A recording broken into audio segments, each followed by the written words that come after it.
You already know what it be. You guys know it's the guy, that's me. Alright, man. Now, for a while, I've been making hella shorts on anime reviews or just anime content here and there.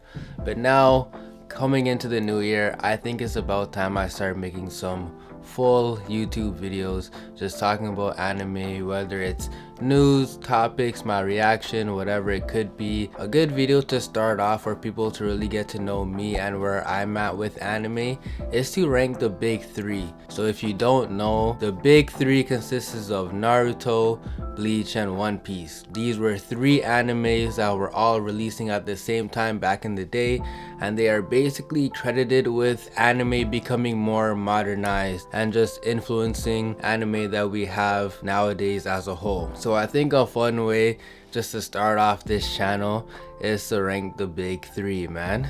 Let's get it. Starting off with the third pick. Now I think this pick might have people upset because this one is definitely the fan favorite of them all, and my third pick is just gonna have to be Naruto. Now the reason why I have Naruto 3, to get into it, Naruto was the first one out of the big three that I've watched. Funny story, I went into Naruto expecting it to be something else, so when it wasn't, I was very thrown off, but still locking myself in with watching it. I was very intrigued and interested in what I was watching. The OG Naruto series is like top tier for me, but what makes the fall off for this series is Shippuden. Yeah, so I just feel like Shippuden didn't add to any world building of the series, because from the OG, it's like I think they developed the characters and the plot very well, but when they just ditch all the side characters and everything that they've grown upon just for Naruto to be so obsessed with chasing Sasuke, I just personally didn't really click with that so much. I felt like I wanted to see more from the characters and the world building itself, because for example, the world building they gave us was in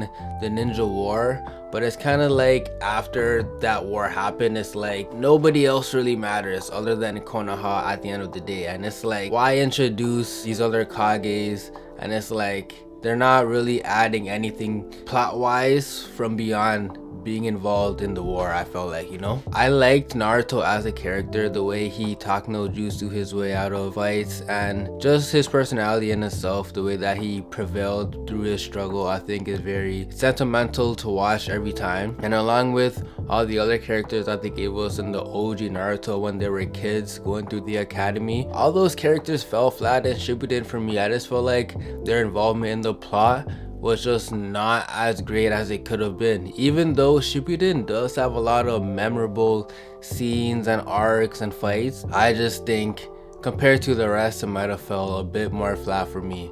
But what makes this show good is just the sentimental value that it gives you. It gives you a meaning to care about Naruto and some of these characters and what's going on within the show. I think out of all three, Naruto probably starts off the coolest and the best, as we get thrown into a very cool action scene, and the fact that it's about ninjas, I don't think we've gotten another show that interprets ninjas as cool as Naruto did. But anyway, moving on to my second pick out of the big three. Now this one, I got Bleach. Now I will say this, I got into Bleach and I loved it. I was hooked with what it was giving us. I think the plot and the world setting that we were in with Bleach, you know, Ichiko is a more teenage, more mature, just trying to protect the people he loves and whatnot, but he's getting thrown into the Soul Society world, and honestly I was hooked. I think the world building and setting of the show is really cool, because it's like they showed Ichigo defending Hollows in his Earth in the real world, but then boom, he travels to like the Soul Society and he's fighting all of those Soul Reapers, is that what they're called? Or like Wako Mundo fighting other monsters. How they develop the show between like how every realm in existence have to be in balance and protected in one another, because if one of those dimensions kind of gets off balance or off centered, then you know what I'm saying, it affects everything else. So I just love how like the Soul Reapers, the Bankai users. I like how like they're thrown into this world of having to protect other dimensions of reality itself. I think Bleach really got some cool ass characters with all different personalities and powers that attribute to the plot, and the way that they all work together. You know, talking about the Soul Reapers, they're all like numbered and stuff. They're all a part of like their own different groups where there's like captains, vice captains, and then everyone below them, and their own different squad sections. Yeah, I think Bleach really does it well. Ichigo as a character, I find it's a relief watching him as an older gentleman now, because it's like for shonen we get used to like the more younger crybaby-esque main characters, but Ichigo seems to be more cool, calm, collected, but yeah, he still has his moments of being very funny and ignorant. I feel like Ichigo is like a well-balanced character, and yeah, all the other side characters cool as fuck. When a Bleach audio hits during a fight scene or an intense moment, it can really get you going.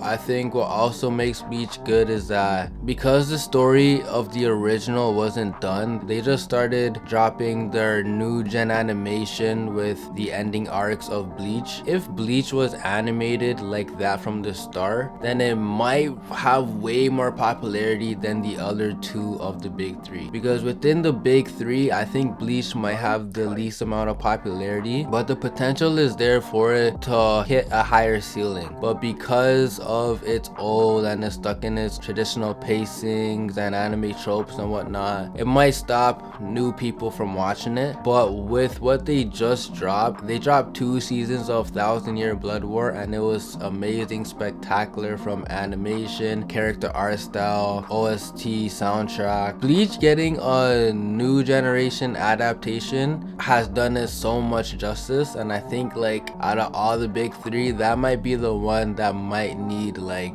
a new series, like a new remastered series, revamped series. Out of all the big three, I truly believe that. And I think what makes this bad is probably just the pacing in general.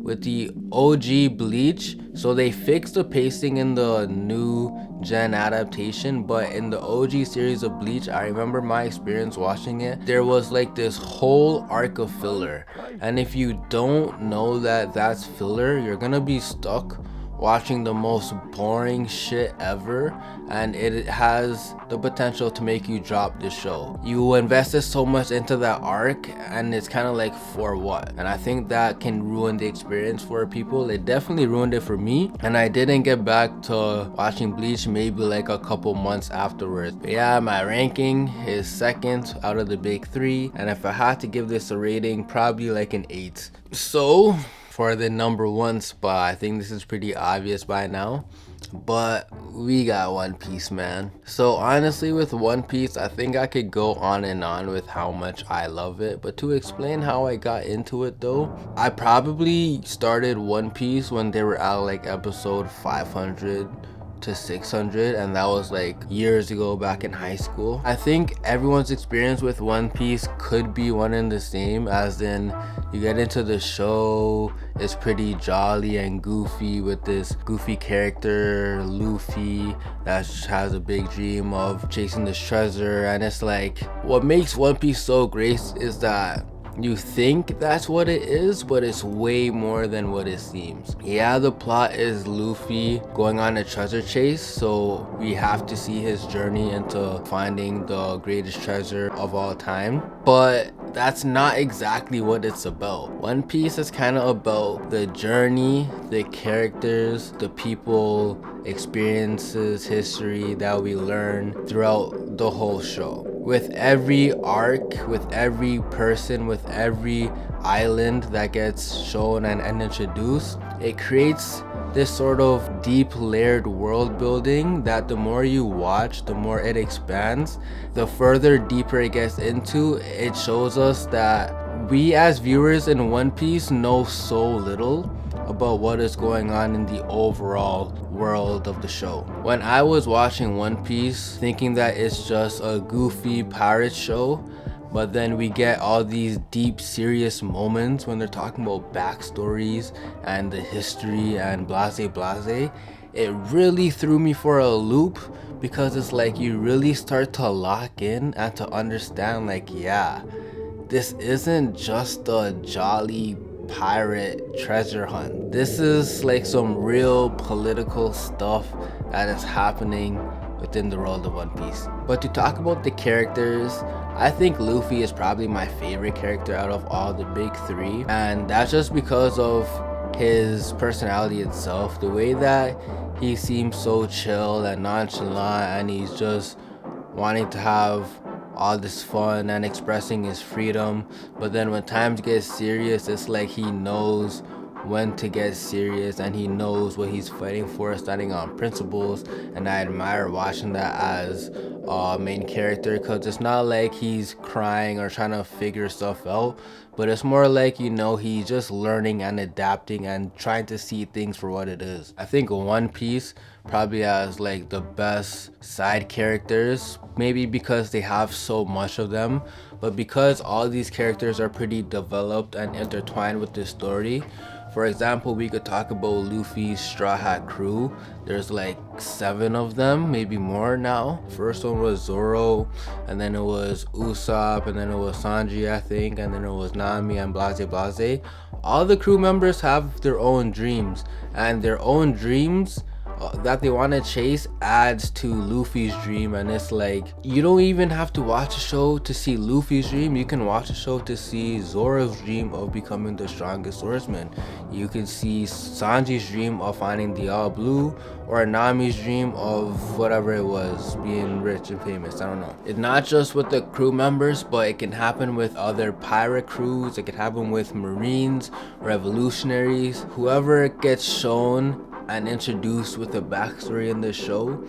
It gives you the meaning and the reason to want to see more of them and want to see them fulfill their goals or dreams or aspirations. So yeah, like the world building and the characters is just god tier in my opinion, man. The journey that you can have watching this show is like, you want to binge as fast as you can, because you just want to see what keeps escalating and what keeps happening. But then as soon as you get caught up, it's the worst feeling ever, because then it's like, damn, you gotta sit and wait to see what happens week to week, and sometimes that can just feel so long. It's like you just want more of it because it's so good. And yeah, I think the only thing that makes this bad is just the pacing. Obviously 1,000 episodes to watch is not that ideal, but I kind of feel like if you've watched Naruto, the full series of Naruto is 700 episodes. So if you've seen that, you can't really complain about not watching a couple hundred episodes of One Piece. Even with Bleach, if I'm not mistaken, Bleach could have like over 200 or 300 episodes. Don't let the episode count overwhelm you, because truly, if you start a show and you get hooked and start enjoying it, with how much episode there is, that's not gonna matter, because what you're watching, you're gonna be locked in and enjoying it, whether it's episode 10 or episode 1000. So my ranking is number 1 out of the big 3, and my rating for it, 9, man, maybe 9.5. The reason why it probably isn't a 10, even though that this is my favorite show or favorite anime, is just the fact that we have to see it end. This show hasn't ended yet. We have to rate shows when they are completed, in my opinion. This is where I'm at when it comes with the big 3. I've watched hella anime since then. If you guys want me to talk about maybe more new gen, maybe more OGs, let me know. I think I'm going to try to probably make a video on a week-to-week basis, because it's not too hard to keep me from rambling on about anime. And it's like, yeah, I really just want to keep trying to become consistent on this channel. At first I was posting little podcast episodes, but podcasting by myself wasn't that fun. But like I said, I could keep yapping about anime though. So let me know what you guys think. Maybe let me know what your rankings of the big three is. And you guys already know what it be. You guys know it's the guy, that's me. Thank you for tuning into this video, and I'll catch you guys in the next one.